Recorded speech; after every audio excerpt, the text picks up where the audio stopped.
अलिबाग पोलिसांनी बेकायदा गुटखा विक्री विरोधातील मोहीम अधिक तीव्र केली आहे। अलिबाग पोलिसांनी 2 ठिकाणी केलेल्या धडक कारवाईत 1,16,000चा गुटखा आणि कार मिळून 4 लाखांचा मुद्देमाल पोलिसांनी जप्त केलाय। या प्रकरणी दोघा आरोपींना बेड्या ठोकल्यात। अलिबाग शहरातील हरीश बेकरी समोरील रस्त्यावर आणि वायशेत इथं केलेल्या कारवाईमुळे किरकोळ गुटखा विक्रेत्यांमध्ये घबराट पसरली आहे। राज्यात गुटखा बंदी असतानाही मोठ्या प्रमाणात गुटख्याची विक्री बिनबोभाट सुरू आहे।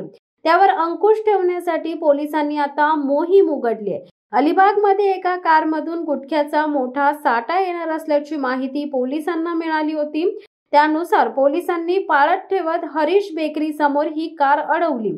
कारची झडती घेतली असता त्यात बेकायदा गुटख्याचा मोठा साठा आढळून आला।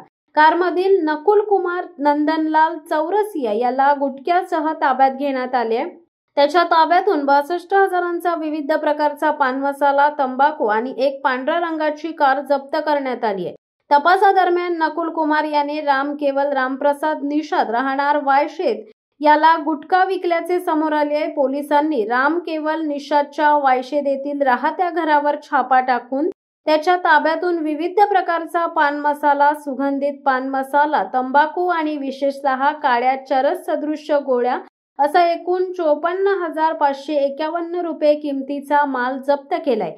अलिबाग पोलीस ठाण्यात गुन्हा नोंदवण्यात आलाय। दोन्ही आरोपींनी महाराष्ट्र शासनाने प्रतिबंधित केलेला गुटखा आणि अंमली पदार्थ मानवी जीवितास अपायकारक असल्याचे माहीत असूनही स्वतःच्या फायद्यासाठी विनापरवाना विक्री करण्याच्या उद्देशाने बाळगल्याचे निष्पन्न झाले। शिवसत्ता टाइम्ससाठी धनंजय कवटेकर, अलिबाग।